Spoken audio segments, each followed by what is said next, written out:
all of you. Welcome back to Real Nursing Classes. Previous class में हमने vital sign का topic start किया था, उसके बारे में हम पढ़ रहे थे। उसी क्लास को हम आज कंटिन्यू करते हैं। ठीक है, तो वाइटल साइन का हमारा टॉपिक चल रहा था बॉडी टेम्परेचर। वाइटल साइन का हमारा फर्स्ट साइन चल रहा था बॉडी टेम्परेचर, जिसके बारे में हम कल डिस्कस कर चुके थे। डेफिनेशन, ठीक है, types of temperature, routes of temperature, normal ranges, है ना, प्रोसीजर ऑफ क्लीनिनेस, डिसइंफेक्टेंट, ये सारी चीज़ें हमने कल डिस्कस कर ली थी। ठीक है, आज की क्लास में हम देखेंगे हीट का प्रोडक्शन, क्योंकि देखे थे हमने बॉडी टेम्परेचर क्या होता है, हीट प्रोडक्शन और हीट लॉस, इनके बीच में जो बैलेंस बना रहता है उसको हम क्या कहते हैं, बॉडी टेम्परेचर। ठीक है, बॉडी टेम्परेचर क्या था, balance between heat production and heat loss, उसको क्या कहा जाता है, बॉडी टेम्परेचर। और इस चीज को, ये बैलेंस को बनाने का काम कौन करता है, तो ये करता है हाइपोथैलेमस। ठीक है, रेगुलेशन कौन करता है बॉडी टेम्परेचर का, तो कौन करता है, हाइपोथैलेमस, जो कि बैलेंस बना के रखता है बॉडी में हीट प्रोडक्शन का और हीट लॉस का। हाइपोथैलेमस कहाँ होता है, ये क्या होता है, ब्रेन में होता है। ठीक है, तो बॉडी टेम्परेचर क्या होता है, balance between heat production and heat loss, और उसको कौन, रेगुलेशन कौन करता है, हाइपोथैलेमस करता है, जो कि कहाँ पे होता है, ब्रेन में। ठीक है, इतना आपको क्लियर हुआ, इतना समझ में आया। अब हाइपोथैलेमस करता है हीट प्रोडक्शन और हीट लॉस में बैलेंस को बनाता है। ठीक है, पर कैसे बनाता है ना, कैसे बैलेंस बना रहता है कि हीट बहुत ज़्यादा प्रोड्यूस ना हो, बहुत ज़्यादा लॉस ना हो, ये काम पूरा हाइपोथैलेमस का है। तो ये काम वो करता कैसे है, ये आज हम देखेंगे। और दूसरी बात, हीट प्रोडक्शन हो रहा है, हीट लॉस, ये दोनों ही चीज़ें हमारी बॉडी में चलती हैं डेली। तो हीट प्रोडक्शन किस किस वजह से होता है, कैसे होता है हमारी बॉडी में, और हीट का लॉस कैसे कैसे होता है, वो हम देखेंगे। ठीक है, तो चलिए स्टार्ट करते हैं।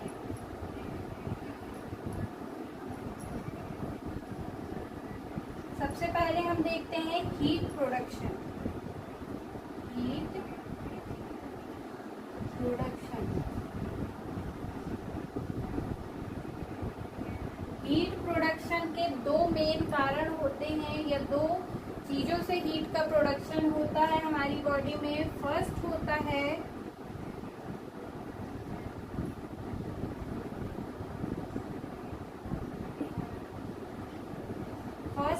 होता है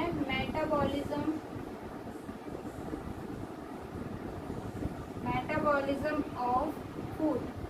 ठीक है, फर्स्ट होता है मेटाबॉलिज्म ऑफ फूड। सबसे मेन क्या होता है हीट प्रोडक्शन का कारण, मेटाबॉलिज्म ऑफ फूड। हम जब खाना खाते हैं, फूड इनटेक करते हैं, तो जो बॉडी में प्रोसेस होती है, उसके बाद मेटाबॉलिज्म होता है फूड का। ठीक है, मेटाबॉलिज्म होता है फूड का, तो उससे क्या होता है, हीट जनरेट होता है, उससे क्या होता है, हीट का प्रोडक्शन होता है। मान लीजिए 1 ग्राम कार्बोहाइड्रेट,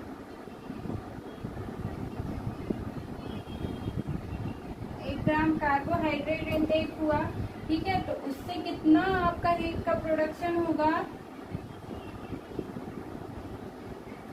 1 ग्राम कार्बोहाइड्रेट है, तो ठीक है, तो उससे आपका कितना हीट का प्रोडक्शन हो जाएगा, उससे आपका हीट का प्रोडक्शन कितना हो जाएगा, 4 किलो कैलोरी। ठीक है, कितना होगा, 4 किलो कैलोरी आपका हीट का प्रोडक्शन करता है। 1 ग्राम प्रोटीन, 1 ग्राम प्रोटीन कितना करेगा, ये भी करता है 4 किलो कैलोरी, है ना। 1 ग्राम आपने क्या लिया, फैट, अगर तो 1 ग्राम फैट कितना करेगा, 9 किलो कैलोरी, क्या करेगा, 9 किलो कैलोरी। ठीक है, तो ये क्या है, एक एग्जाम्पल हमने लिया कि अगर 1 ग्राम कार्बोहाइड्रेट इनटेक किया तो कितना हीट का प्रोडक्शन करेगा, कितना हीट प्रोड्यूस करेगा, 4 किलो कैलोरी। 1 ग्राम प्रोटीन है ले लिए, तो उसमें कितना होगा, 4 किलो कैलोरी, और 1 ग्राम फैट हो गया, तो क्या हो गया, 9 किलो कैलोरी हीट का प्रोडक्शन होगा। ठीक है, होगा, 9 किलो कैलोरी का प्रोडक्शन होगा। अगर जूल की बात करें तो जूल में बात करें तो 13 किलो जूल है ना, ये भी 4 किलो कैलोरी है, 30 केजी जूल, ठीक है। और 9 किलो कैलोरी है तो ये क्या है, 17 किलो जूल, ठीक है। तो 1 ग्राम कार्बोहाइड्रेट, अगर आप फूड इनटेक कर रहे हो उसमें क्या है, 1 ग्राम कार्बोहाइड्रेट है, तो उसमें साथ में इनटेक हो रहा है 1 ग्राम कार्बोहाइड्रेट की मात्रा है, तो कितना हीट प्रोड्यूस करेगी, 4 किलो कैलोरी। 1 ग्राम प्रोटीन, यानी मेटाबॉलिज्म जब होगा कार्बोहाइड्रेट का, 1 ग्राम कार्बोहाइड्रेट में मेटाबॉलिज्म 4 किलो कैलोरी आपकी बॉडी में प्रोड्यूस होगी। 1 ग्राम प्रोटीन के मेटाबॉलिज्म में आपकी कितनी होगी, 4 किलो कैलोरी हीट प्रोड्यूस होगी। 1 ग्राम फैट में कितनी होगी, 9 किलो कैलोरी आपकी हीट का प्रोड्यूस होगा। 1 ग्राम एल्कोहल, एल्कोहल से भी हीट का प्रोडक्शन होता है, इससे भी कितना होगा, 9 किलो कैलोरी, से भी कितना होगा, 9 किलो कैलोरी। तो ये क्या होता है, मेटाबॉलिज्म ऑफ फूड, जो भी आप फूड इनटेक कर रहे हैं बॉडी में जाता है, उसके बाद जो उसका मेटाबॉलिज्म होता है, उसका पाचन क्रिया जो स्टार्ट होती है, पाचन क्रिया होने पे प्रत्येक आपका जो भी फूड है, इसमें जो भी उसमें क्या है, मिनरल्स हैं, जो भी उसमें प्रोटीन है, कार्बोहाइड्रेट है, जो भी फैट है, उनका जब मेटाबॉलिज्म होगा तो एक क्या होता है, हीट का प्रोडक्शन होता है, एक हीट प्रोड्यूस होता है, ठीक है। तो ये कारण होता है क्या, हीट के प्रोडक्शन का, बॉडी में हीट का प्रोडक्शन, मतलब आप जब भी खाना खाएंगे उसके बाद आपकी बॉडी में क्या होगा, हीट का प्रोडक्शन होगा, ठीक है। आया समझ में, ये हो गया पहला कारण कि फूड का मेटाबॉलिज्म हीट का प्रोडक्शन करता है। दूसरा कारण होता है specific dynamic action of food, ठीक है। अब इसमें क्या होता है, इसमें आपका, आपने फर्स्ट में हमने देखिए फूड इनटेक किए, खाना खाया, उसका जब मेटाबॉलिज्म हुआ तो एक क्या हुआ, हीट का जनरेशन हुआ, हीट जनरेट हुआ, ठीक है। ये क्या हो गया, मेटाबॉलिज्म ऑफ फूड, ठीक है। अब इसमें क्या होता है, specific dynamic action of food. अब इसमें क्या होता है, जब हम फूड इनटेक करते हैं उसका मेटाबॉलिज्म नहीं होगा, कंफ्यूज नहीं होना है। तो हम कुछ चीज खाते हैं, हम खाना खाते हैं और तुरंत से उसके खा ले, जैसे ही खाएंगे तो तुरंत ही एक हीट का प्रोडक्शन होता है, मेटाबॉलिज्म आगे की प्रोसेस हो जाती है ना। तो स्पेसिफिक डायनेमिक एक्शन, जैसे ही हमने खाना खाया और तुरंत से क्या हुआ, हीट का प्रोडक्शन हुआ, वो क्या होता है, specific dynamic action of food. और खाना खाया तुरंत क्या हुआ, हीट का प्रोडक्शन हुआ, वो स्पेसिफिक डायनेमिक एक्शन। लेकिन ये वाला पॉइंट क्या कह रहा है, खाना खाने के बाद मेटाबॉलिज्म होता है, खाने का पाचन क्रिया स्टार्ट होती है, पाचन होता है, तो क्या होता है, हीट का प्रोडक्शन होता है।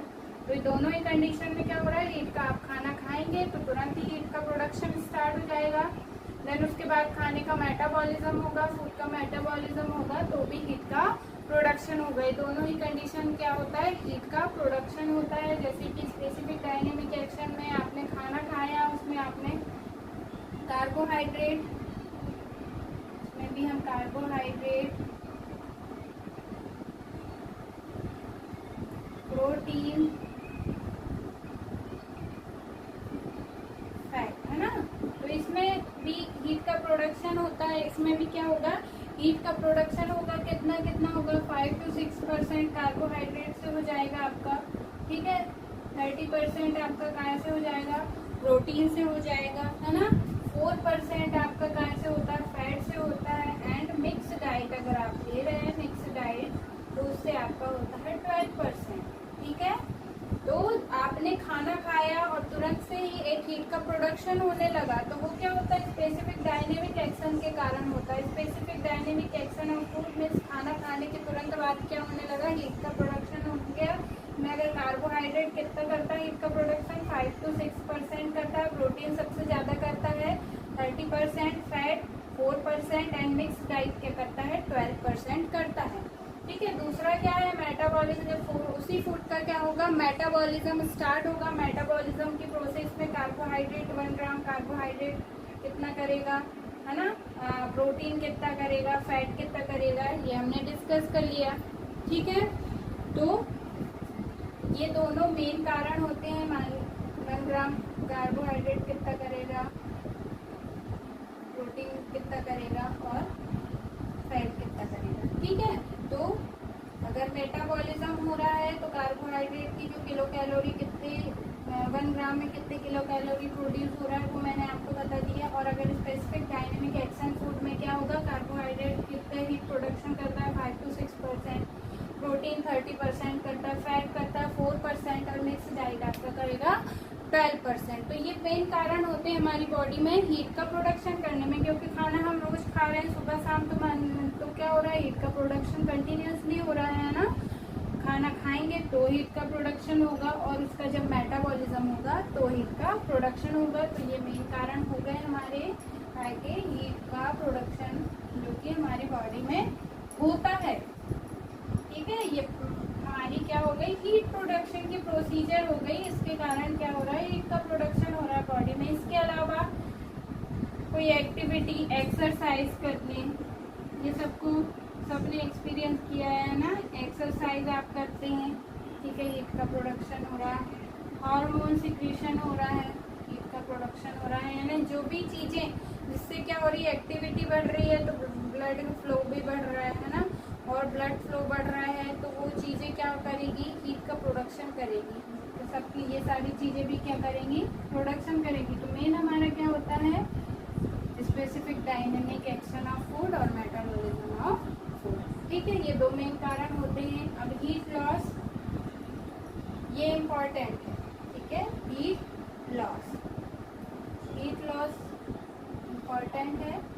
हीट लॉस कैसे होता है हमारी बॉडी से, इसको ध्यान से देखिएगा।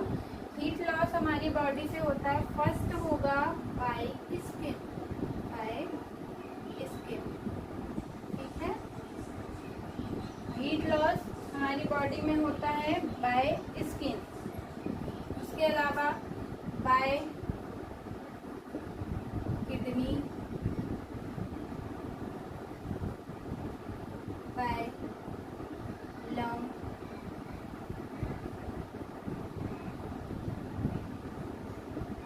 ठीक है, और बाय ठीक है। तो ये वे होती है जिससे हीट का लॉस होता है हमारी बॉडी से। हीट का प्रोडक्शन हमारी बॉडी में कैसे हुआ, ये समझ में आ गया आप लोगों को। अब देखते हैं हीट का लॉस कैसे होता है हमारी बॉडी से। हमारी बॉडी में हीट है तो उसका लॉस कैसे होता है। तो फर्स्ट होता है by skin, by kidney, by lungs, by stool. ये 4 वे होते हैं हीट लॉस के, जिसमें मेन होता है हमारा क्या, बाय स्किन। मेन क्या होता है, बाय स्किन। ठीक है, तो बाय स्किन में भी 4 टाइप से होगा। बाय स्किन से 4 टाइप से होगा। फर्स्ट होता है कंडक्शन, दूसरा होता है कन्वेक्शन, ठीक है, थर्ड होगा आपका रेडिएशन, और फोर्थ होता है इवेपोरेशन। तो बाय द स्किन में ये 4 टाइप्स होते हैं जिससे हीट का लॉस होता है। ठीक है, conduction, convection, radiation and evaporation. ठीक है, कंडक्शन, कन्वेक्शन, रेडिएशन और इवेपोरेशन। ठीक है, तो सबसे ज्यादा अगर आपका होता है हीट लॉस तो 60% आपका टाइम में होता है रेडिएशन में, और सबसे कम होता है 3% टाइम में कंडक्शन में।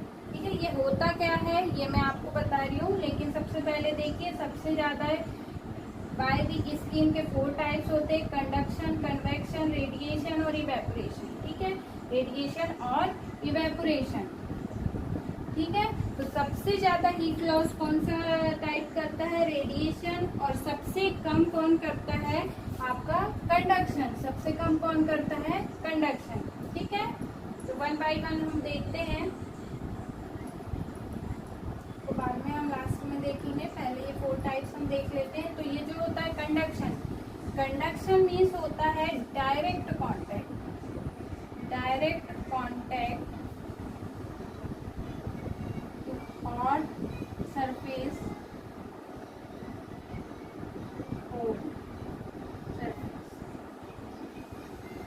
ये क्या होता है, डायरेक्ट कांटेक्ट होता है हॉट सरफेस का कोल्ड सरफेस से।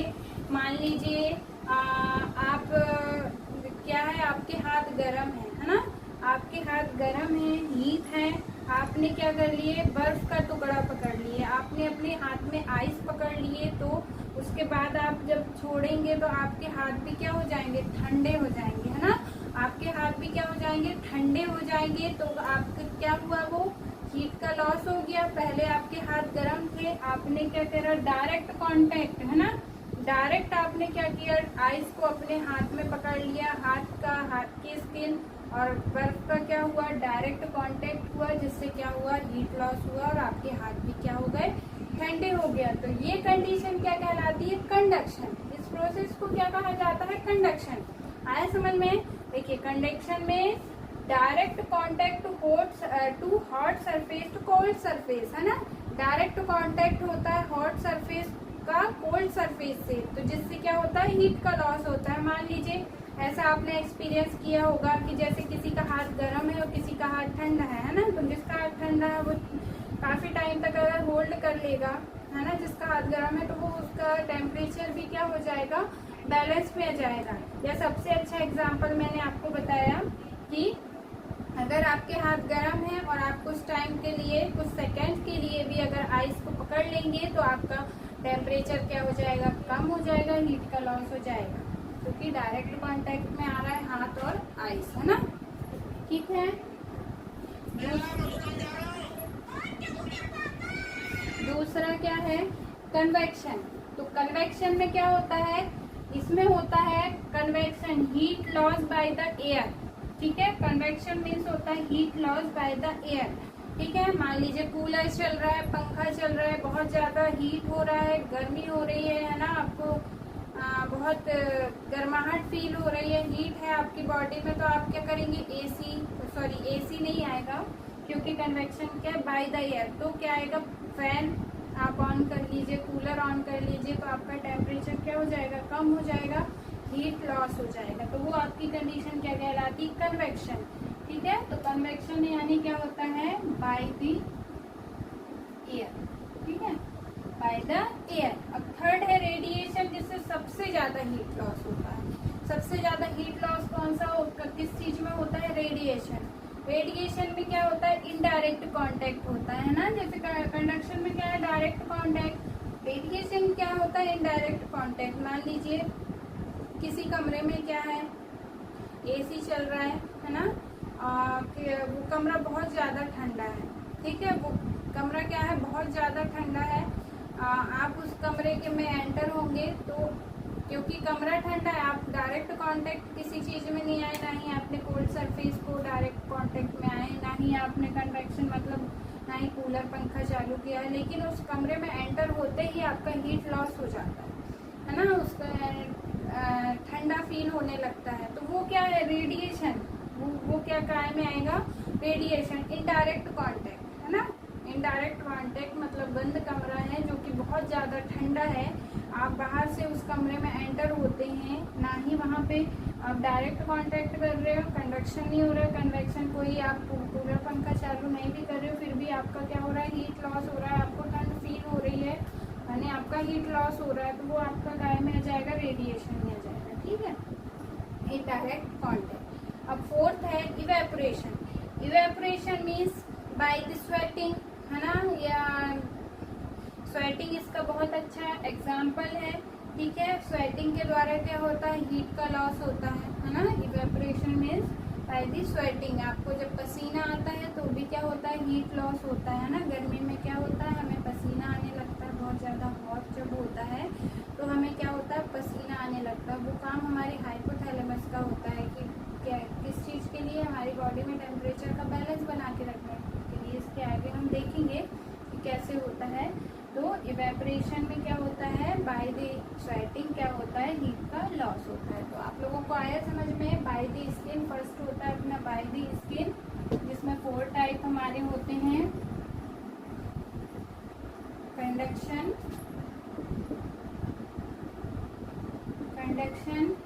डायरेक्ट कांटेक्ट होगा, ठीक है, डायरेक्ट कांटेक्ट होगा हॉट टू कोल्ड सरफेस में, ठीक है। इसमें सबसे कम हीट लॉस इसी प्रोसेस में होता है, ओनली 3%, है ना। दूसरा होता है कन्वेक्शन, ठीक है। कन्वेक्शन में क्या होता है, बाय द एयर, है ना। एग्जाम्पल मैंने अब आपको बताया, कूलर फैन ये हम ऑन कर लेते हैं, हीट का लॉस होता है। इसमें कितना हीट लॉस होता है, 15%। थर्ड होता है रेडिएशन, ठीक है। इसमें कितना, सबसे ज़्यादा रेडिएशन के थ्रू होता है हीट लॉस, 60%। और फोर्थ होता है आपका इवेपोरेशन, ठीक है। इससे कितना होता है, 22%। आया समझ में। रेडिएशन का आप मान लीजिए किसी ठंडे क्षेत्र में जाते हैं आप, जहाँ का वेदर एकदम ठंडा है, कोल्ड है, तो वहाँ जाते ही से आपको क्या होने लगी, ठंड फील होने लगेगी, आपका हीट क्या हो जाएगा, लॉस हो जाएगा। वो काय में आएगा, रेडिएशन। तो ये हो गया बाय द स्किन। दूसरा मैंने आपको बताई थी बाय किडनी। बाय किडनी में कैसा होगा कि थ्रो यूरिनेशन, बाय किडनी में क्या होगा, यूरिनेशन के कारण, ठीक है। यूरिन पास करेंगे तो उसमें भी क्या होगा, हीट लॉस होगा। बाय द यूरिनेशन किससे होगा, किडनी से हीट का लॉस होगा। बाय लंग, ब्रीदिंग के थ्रू, ठीक है। ब्रीदिंग के थ्रू आपने देखा होगा कि ठंड में ज़्यादातर आपने गौर किया होगा, इवेपोरेशन उसमें गौर किया होगा, भाप निकलती है, वो हीट का लॉस होता है।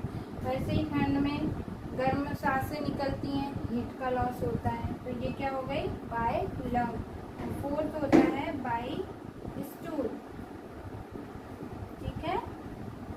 तो जब आप स्टूल पास करेंगे, है ना, वेस्ट प्रोडक्ट निकलेगा, तो उसके साथ भी क्या होगा, बॉडी में हीट का लॉस होगा। बाय द स्टूल भी हीट का लॉस होगा। तो हीट लॉस की ये कंडीशंस होती हैं। हीट लॉस कैसे होता है हमारी बॉडी से, फर्स्ट है बाय स्किन, जो मेन इम्पॉर्टेंट है। बाय द स्किन में 4 आपकी प्रोसेस होती है, कंडक्शन, कन्वेक्शन, रेडिएशन, इवेपोरेशन। जिसमें रेडिएशन में सबसे ज़्यादा हीट लॉस होता है 60%, कंडक्शन में सबसे कम होता है 3%। ये इम्पोर्टेंट क्वेश्चन है ना।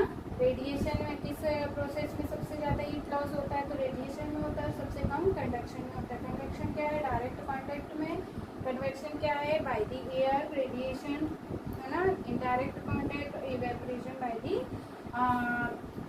वेपर्स, ठीक है। तो इतना समझ में आया। बाय द किडनी यूरिनेशन के through, by the lungs breathing के थ्रू, और बाय द स्टूल के थ्रू, ठीक है। तो ये क्या हो गई, हीट प्रोडक्शन और हीट लॉस हमारा, ठीक है। कैसे हीट का प्रोडक्शन हो रहा है बॉडी में और कैसे हीट का लॉस हो रहा है। अब मैं आपको बताती हूँ हीट का प्रोडक्शन और हीट का लॉस हो तो रहा है, लेकिन इनमें बैलेंस कैसे बना के रखती है हमारी बॉडी, है ना।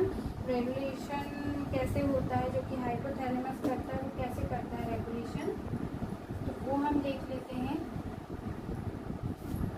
हाइपोथैलेमस हमारा रेगुलेशन करता है बॉडी टेम्परेचर का। सभी को पता है हाइपोथैलेमस कहाँ होता है बेटा, ब्रेन में, है ना।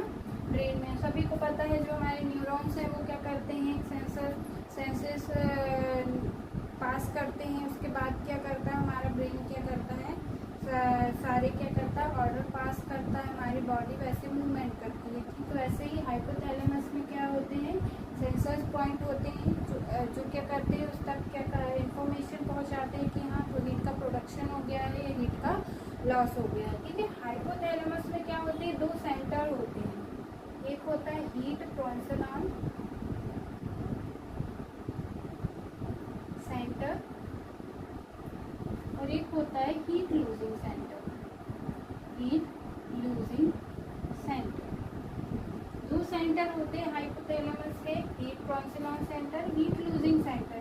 ट्रांसफर क्या है, एक फ्रेंच वर्ड है जिसका मीन्स होता है प्रोडक्शन, इसका मीन्स होता है प्रोडक्शन। तो heat production centre, heat losing centre, नाम से समझ आ रहा है। हाइपोथैलेमस के 2 सेंटर होते हैं, हीट प्रोडक्शन, एक जगह हीट का प्रोडक्शन हो रहा है, एक जगह हीट का लॉस हो रहा है। ठीक है, दो सेंटर होते हैं।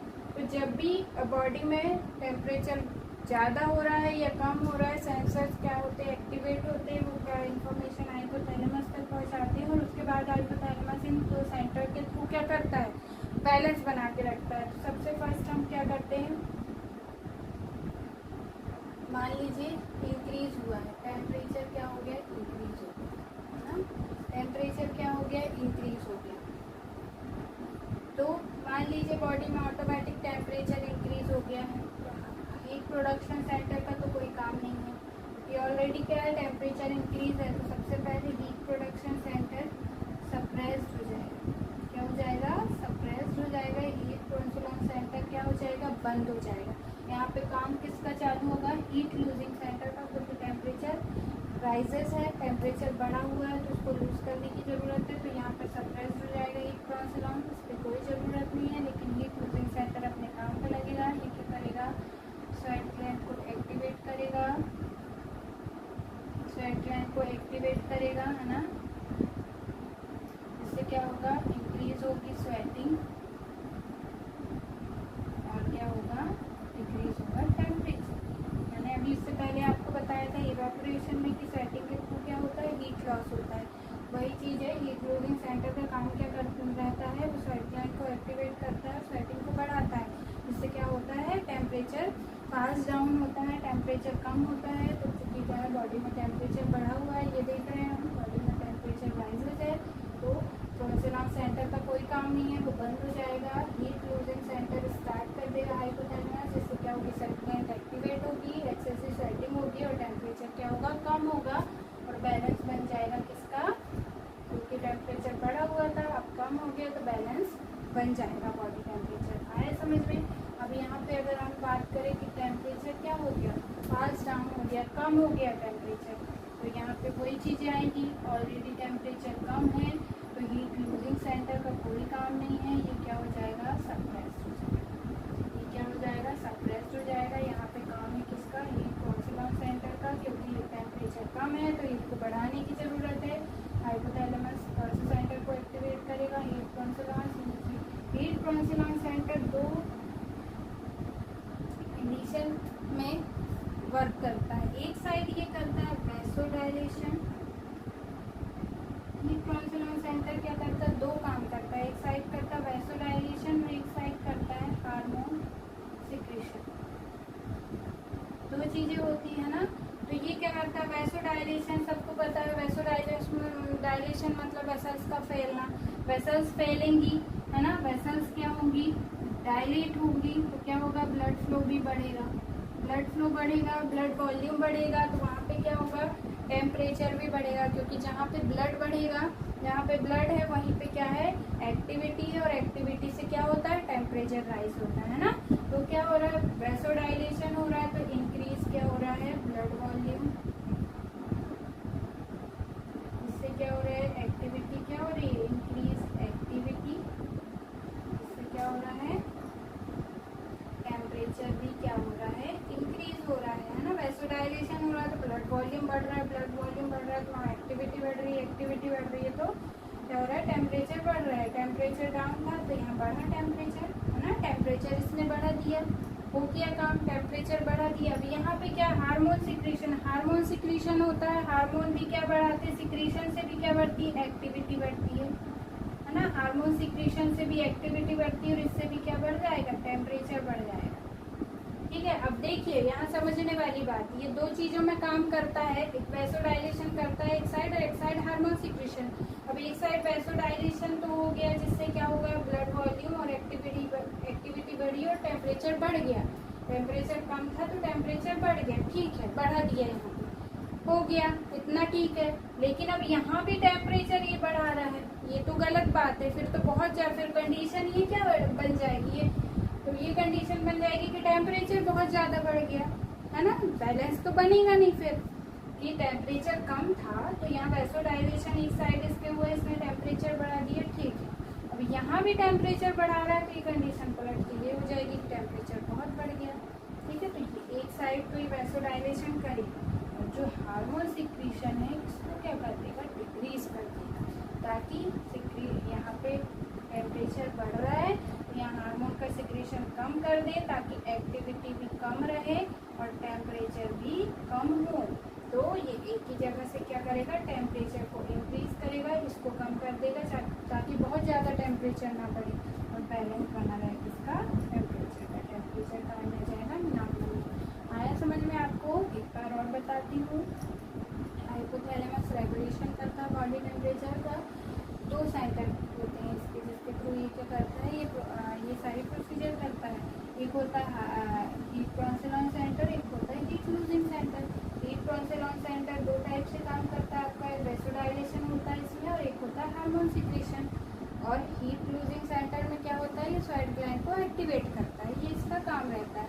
अब कंडीशन आपकी क्या है कि बॉडी का क्या हो गया, बहुत ज़्यादा टेम्परेचर क्या हो गया, बढ़ गया है। बॉडी में बहुत टेम्परेचर बढ़ गया तो उसको कम करने की ज़रूरत है ना। तो ये वाली चीज़ बंद हो जाएगी क्योंकि ये प्रोडक्शन सेंटर है तो इसको हम बंद कर देंगे। मतलब हाइपोथैलेमस की ये सेंटर क्या होगा, बंद हो जाएगा, इसका कोई काम नहीं है। काम तो इसका हीट लूजिंग कर, हीट लूज करना है। ये क्या कर देगा, काम में स्टार्ट हो जाएगा, स्वेट ग्लैंड को एक्टिवेट करेगा, स्वेटिंग बढ़ेगी और हीट का लॉस हो जाएगा, बैलेंस बन जाएगा टेम्परेचर का। अब कंडीशन उल्टी है, टेम्परेचर फास्ट डाउन है, कम हो गया है तो हीट लूजिंग सेंटर बंद हो जाएगा, हीट ट्रांसफर सेंटर काम करेगा। वैसोडाइलेशन होता है, हार्मोन सिक्रेशन। वैसोडाइलेशन हो रहा है, ब्लड वॉल्यूम बढ़ रहा है, एक्टिविटी बढ़ रही है, टेम्परेचर बढ़ रहा है, हो गया काम। ठीक है, टेम्परेचर बढ़ गया, आ गया। ठीक है, अब एक साइड जो हार्मोन सिक्रेशन है उससे भी तो टेम्परेचर बढ़ रहा है तो ये क्या करेगा, ट्रांसफर वैसोडाइलेशन के थ्रू टेम्परेचर बढ़ने देगा और यहाँ हार्मोन सिक्रेशन को कम कर देगा ताकि यहाँ से टेम्परेचर ना बढ़े, नहीं तो क्या हो जाएगा, एक्सेसिव हो जाएगा। तो ये कंडीशन होती है, ये प्रोसेस होती है बैलेंस बना के रखने की हाइपोथैलेमस के थ्रू। ठीक है, समझ में? ऐसे हमारा बॉडी में रेगुलेशन होता है टेम्परेचर का, तो बहुत ज़्यादा बढ़ा तो कैसे हाइपोथैलेमस काम करता है और घटा तो कैसे बढ़ाता है। ठीक है, तो ये मेन हमारे रह गए थे टॉपिक टेम्परेचर के बारे में, वो हमने पढ़ लिए। ठीक है, एक चीज़ और रह गई है कि जो टेम्परेचर होता है हमें अलग अलग टाइम पे वेरिएशन प्राप्त होती है ना टेम्परेचर की। जब हम according to time to time हमें क्या होते हैं, वेरिएशन मिलते हैं ना। तो वेरिएशन ऑफ टेम्परेचर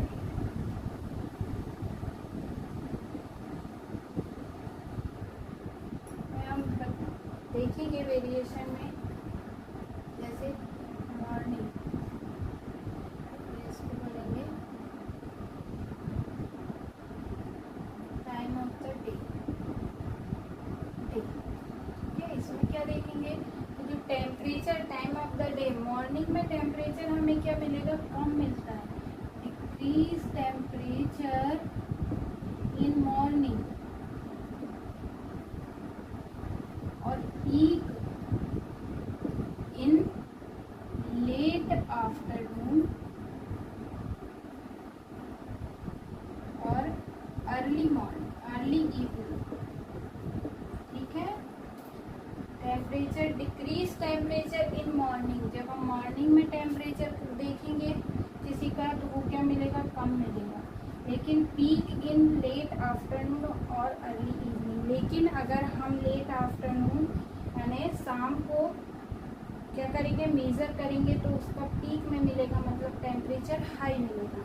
ठीक है, तो ये क्या होता है टाइम ऑफ डे में कि टेम्परेचर नॉर्मल किसी का भी हम टेम्परेचर का मेज़र करेंगे तो मॉर्निंग में हम अगर देखते हैं तो उसका टेम्परेचर कम मिलता है और उसी का हम टेम्परेचर अगर लेट आफ्टर या इवनिंग में देखते हैं तो टेम्परेचर हमें हाई मिलता है। इसका कारण क्या होता है, एक्टिविटी। मैंने आपको बताया हीट का प्रोडक्शन किस वजह से होता है, एक्टिविटी की वजह से होता है ना, क्योंकि मॉर्निंग में हम क्या करते, कोई रात भर कोई एक्टिविटी नहीं करते, वैसे ही उठते हैं तो उस टाइम हमारा टेम्परेचर कम होगा। लेकिन लेट आफ्टरनून और शाम तक हम क्या करते हैं, काम करते हैं, एक्टिविटी करते हैं ना, तो उस कारण क्या होगा, टेम्परेचर बढ़ा होगा। ठीक है, दूसरी बात, मेंस्ट्रुएशन में, मेंस्ट्रुएशन साइकिल में डिक्रीज, सडन फॉल्स डाउन होता है, सडन फॉल्स टेम्परेचर। ठीक है, मेंसेस चलती है तो उसमें क्या पास डाउन होता है टेम्परेचर का? बिफोर ओव्यूलेशन डिक्रीज टेम्परेचर रहता है। क्यों रहता है डिक्रीज टेम्परेचर रहता है? किस वजह से रहता है? Presence of oestrogen. ठीक है, एस्ट्रोजन की प्रेजेंस में क्या रहता है? बिफोर ओव्यूलेशन टेम्परेचर कम मिलेगा हमें, लेकिन आफ्टर ओव्यूलेशन टेम्परेचर इंक्रीज मिलता है। इंक्रीज टेम्परेचर क्यों मिलता है? Production of oestrogen. ठीक है, आफ्टर ओव्यूलेशन हमें टेम्परेचर इंक्रीज मिलता है क्योंकि एस्ट्रोजन का क्या हो जाता है? Sorry, production of progesterone. ठीक है, प्रोजेस्टेरॉन का प्रोडक्शन हो रहा है। मैंने आपको इससे पहले बताया कि हार्मोन का सिक्रीशन होता है किसी भी, तो क्या होता है? एक्टिविटी बढ़ती है और टेम्परेचर भी इंक्रीज होता है। तो यहाँ पे प्रोडक्शन हो रहा है प्रोजेस्टेरॉन का। आफ्टर ओव्यूलेशन किसका? प्रोजेस्टेरॉन का प्रोडक्शन हो रहा है। उसकी वजह से क्या होगा? टेम्परेचर भी क्या हो जाएगा? इंक्रीज हो जाएगा। ठीक है, ये हो गया हमारा वेरिएशन ऑफ टेम्परेचर, है ना। तो टाइम ऑफ द डे की अगर बात करें तो मॉर्निंग में कम मिलता है, इवनिंग में हमें ज़्यादा मिलेगा, है ना। मेंस्ट्रुअल साइकिल अगर है तो उसमें क्या होगा? टेम्परेचर कम हो जाता है। बिफोर ओव्यूलेशन, ओव्यूलेशन के पहले टेम्परेचर कम रहता है क्योंकि एस्ट्रोजन प्रेजेंस रहता है। आफ्टर ओव्यूलेशन प्रोडक्शन होता है प्रोजेस्टेरॉन का, तो टेम्परेचर क्या हो जाता है? बड़ा होता है। आया समझ में?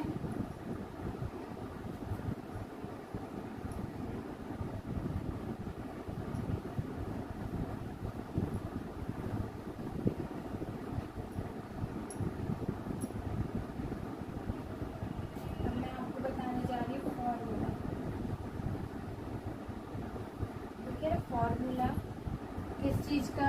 टेम्परेचर हम 2 यूनिट्स में देखते हैं ना, फ़ारेनहाइट में और सेल्सियस में। 2 यूनिट्स में काउंट करते हैं। मान लीजिए नॉर्मल टेम्परेचर आपका कितना है? 98.6 फ़ारेनहाइट। तो ये सेल्सियस में कितना होता है? 37 डिग्री सेल्सियस। ओके, तो ये 2 यूनिट में हम काउंट करते हैं, फ़ारेनहाइट और सेल्सियस।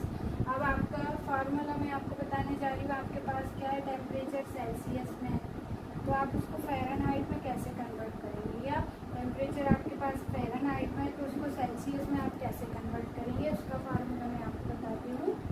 देखिए, सबसे पहले हम देखते हैं सेल्सियस का। मान लीजिए आपके पास क्या है? फ़ारेनहाइट में टेम्परेचर है, तो उसको सेल्सियस में कन्वर्ट कैसे करेंगे? तो उसका फार्मूला क्या होता है? Celsius is equal to 5/9 into bracket